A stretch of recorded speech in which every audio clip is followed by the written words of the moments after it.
आप देख रहे हैं इंडिया टाउन न्यूज, भारत की बात। इंडिया टाउन न्यूज में हूं आपके साथ संजना कुशवाहा। स्वागत है आपका हमारे खास बुलेटिन राजधानी सरकारधानी में, जहां हम आपको छत्तीसगढ़ की महत्वपूर्ण खबरों से रूबरू कराएंगे। चलिए बुलेटिन की शुरुआत करने से पहले एक नजर डालते हैं आज के हेडलाइंस पर। छत्तीसगढ़ में 11 जिलों के कलेक्टर बदले, 41 आईएएस अधिकारियों के प्रभार बदले गए। प्रभावी शासन की दिशा में एक और कदम। चौथी, पांचवी, सातवीं और आठवीं का कोर्स बदला। अब तक बाजार में उपलब्ध नहीं एनसीईआरटी की किताबें, जुलाई तक किताबें आने की संभावना। मुख्यमंत्री निवास घेराव को लेकर बनी रणनीति, दीपक बैज ने वरिष्ठ नेताओं के साथ की बैठक। बिगड़ते कानून व्यवस्था पर कांग्रेस का हल्ला बोल। पूर्व विधायक ने मुख्यमंत्री को लिखा पत्र, प्राइवेट स्कूलों में पुस्तकों के मूल्य निर्धारण का जिक्र। पुस्तकों के मूल्य निर्धारण की मांग भी की गई। रायपुर में ई रिक्शा से व्यापारी के 2 लाख पार, 500 के बंडल बैग से निकाले गए। महिला गिरोह पर शक, पुलिस खंगाल रही सीसीटीवी फुटेज।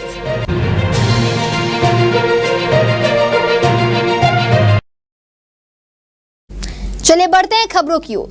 सुशासन तिहार के बीच प्रशासनिक व्यवस्था को चुस्त और दुरुस्त बनाने के उद्देश्य से अफसरशाही में फेरबदल किया गया है, जहां राज्य सरकार ने 41 आईएएस अधिकारियों की जिम्मेदारियों में बदलाव करते हुए उन्हें नई पदस्थापना दी है। जहां 11 जिलों के कलेक्टर बदले गए हैं, जिनमें से कई अफसरों को पहली बार कलेक्टर बनने का मौका मिला है। सूची के अनुसार कुणाल दूधावत को दंतेवाड़ा का नया कलेक्टर बनाया गया है। मयंक चतुर्वेदी को रायगढ़ जिले की जिम्मेदारी दी गई है। संजय कनौजे को सारंगढ़ बिलाईगढ़ का कलेक्टर बनाया गया है। नुपुर राशि पन्ना को कोंडागांव का कलेक्टर नियुक्त किया गया है। कुछ वरिष्ठ अधिकारियों को नई प्रशासनिक भूमिकाएं सौंपी गई हैं, तो वहीं इनमें पूर्व बिलासपुर कलेक्टर अवनीश कुमार शरण को गृह निर्माण मंडल का आयुक्त बनाया गया है। वहीं रायगढ़ के पूर्व कलेक्टर कार्तिकेय गोयल को खाद्य नागरिक आपूर्ति एवं उपभोक्ता संरक्षण विभाग का संचालक नियुक्त किया गया है।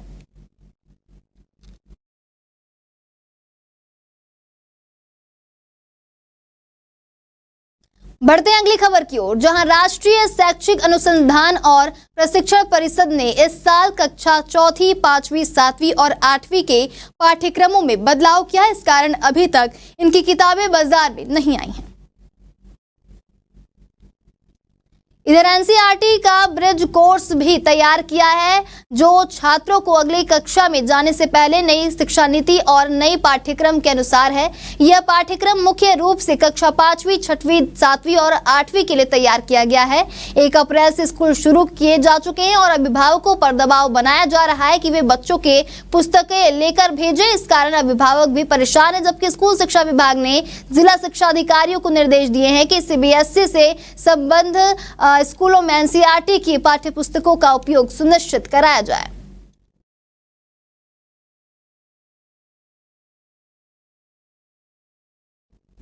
छत्तीसगढ़ में पीएम मोदी की एक और गारंटी पूरी होने जा रही है। ऐसा इसलिए क्योंकि प्रदेश की 1460 ग्राम पंचायतें जल्द ही डिजिटल होने वाली है। प्रदेश की 1460 ग्राम पंचायतों में 24 अप्रैल पंचायत दिवस के दिन से नगद भुगतान सहित अन्य डिजिटल सेवाएं शुरू की जाएंगी। बता दें कि मुख्यमंत्री विष्णुदेव साय की उपस्थिति में प्रदेश के प्रत्येक विकास खंड की 10-10 ग्राम पंचायतों में अटल पंचायत डिजिटल सुविधा केंद्र के लिए एमओयू किया गया है। इन सुविधा केंद्रों में ग्रामीणों को अब बहुत सारी सुविधाएं एक ही छत के नीचे मिल सकेंगी। वे अपने खाते से आसानी से पैसे निकाल सकेंगे, अपने खाते से किसी अन्य के खाते में पैसे भेज सकेंगे, बिजली पानी बिल का भुगतान कर सकेंगे और पेंशन बीमा जैसी अनेक सुविधाओं का लाभ अपने पंचायतों में ही ले सकेंगे।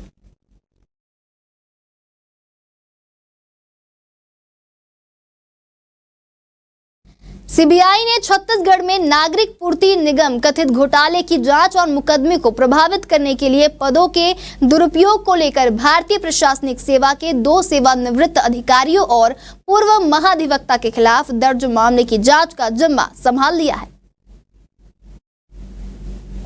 यह कथित घोटाला पिछली कांग्रेस सरकार के दौरान हुआ था। पिछले वर्ष इस मामले में छत्तीसगढ़ की ईओडब्ल्यू ने 2 पूर्व आईएएस अधिकारियों जिसमें अनिल टुटेजा, आलोक शुक्ला और पूर्व महाधिवक्ता सतीश चंद्र वर्मा के खिलाफ मामला दर्ज किया गया था। बाद में राज्य सरकार ने मामले की सीबीआई से जांच कराने की सिफारिश की थी। एक आधिकारिक बयान में सीबीआई ने कहा कि ब्यूरो ने आर्थिक अपराध अन्वेषण शाखा में पहले ही दर्ज मामले की जांच अपने हाथों में लेते हुए मामला दर्ज किया है। वहीं सीबीआई ने रायपुर में 2 स्थानों पर 2 आरोपी लोक सेवकों के परिसरों की तलाशी ली और कुछ दस्तावेज बरामद किए।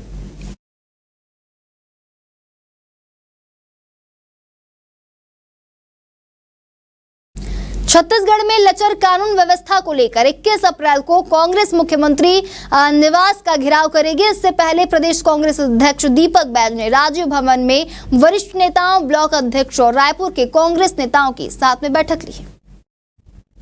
इस दौरान मुख्यमंत्री निवास के घेराव को लेकर रणनीति पर चर्चा की गई। पदाधिकारियों और कार्यकर्ताओं को जवाबदेही सौंपी गई। कानून व्यवस्था और महिलाओं के प्रति बढ़ते अपराध को लेकर मुख्यमंत्री निवास घेराव कार्यक्रम को सफल बनाने के लिए सभी को पूरी ताकत से जुटने का आह्वान भी दिया गया है।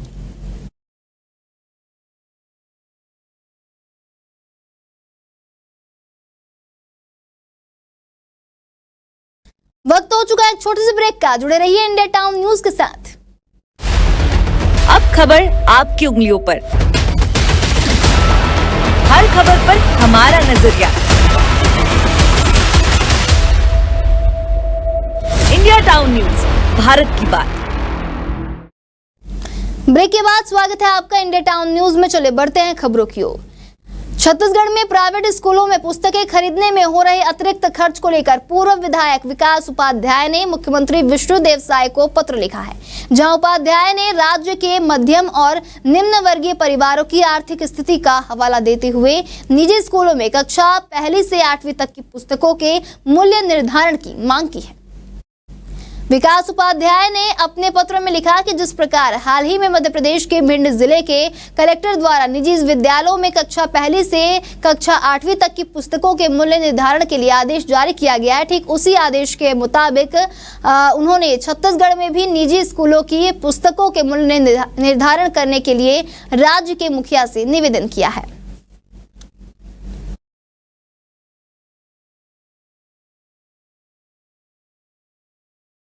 छत्तीसगढ़ माध्यमिक शिक्षा मंडल द्वारा संचालित 10वीं और 12वीं बोर्ड परीक्षा के नतीजे मई से पहले सप्ताह में घोषित किए जाएंगे।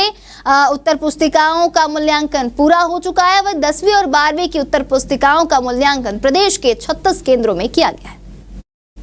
माशिम द्वारा मूल्यांकन 2 चरणों में कराया गया। दूसरे चरण का मूल्यांकन पूरा करने के लिए 18 अप्रैल की तिथि निर्धारित की गई थी। माशिम के अध्यक्ष और सचिव पुष्पा साहू द्वारा रोजाना सभी जिले से मूल्यांकन की स्थिति की जानकारी ली गई। जिस केंद्र में मूल्यांकन की रफ्तार धीमी थी, वहां वस्तु स्थिति की जानकारी लेकर तेजी लाने की व्यवस्था की गई। मूल्यांकन के पूर्व ही समस्त मूल्यांकन केंद्र के प्रभारियों की बैठक लेकर आवश्यक दिशा निर्देश दिए गए, जिनके अनुसार ही मूल्यांकन कराया गया।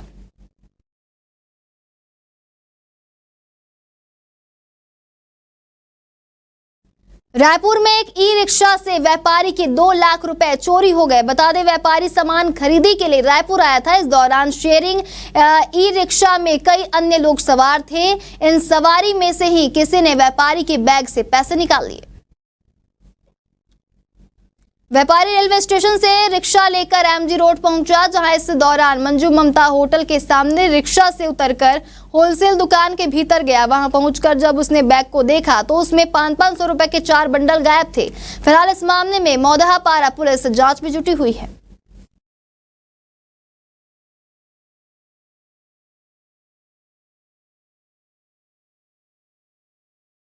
छत्तीसगढ़ के बेमेतरा जिले के साजा से बीजेपी विधायक ईश्वर साहू एक बार फिर से विवादों में है, क्योंकि विधायक की नाम जो चल रहे हैं फेसबुक अकाउंट से सुप्रीम कोर्ट जज और वकीलों के खिलाफ अपशब्द लिखकर कई आपत्तिजनक पोस्ट किए गए हैं। इस पर कांग्रेस ने विधायक को घेरा है। इसको लेकर अब राजनीतिक शुरू हो गई है। कांग्रेस ने विधायक के खिलाफ मोर्चा खोल दिया है। पीसीसी अध्यक्ष दीपक बैज ने भाजपा पर निशाना साधा है। उन्होंने कहा है कि भाजपा की मानसिकता इस पोस्ट से देखी जा सकती है। इस प्रकार न्यायालय के खिलाफ ऐसी पोस्ट करना सही नहीं है। इसके लिए विधायक ईश्वर साहू को माफी मांगनी चाहिए। वहीं इस मामले को लेकर ईश्वर साहू ने सफाई दी और कहा कि यह उनके खिलाफ एक साजिश है। किसी ने उनके नाम का फर्जी अकाउंट बनाकर जनता के बीच गलत संदेश फैलाकर मेरी छवि को धूमिल करने की कोशिश की है।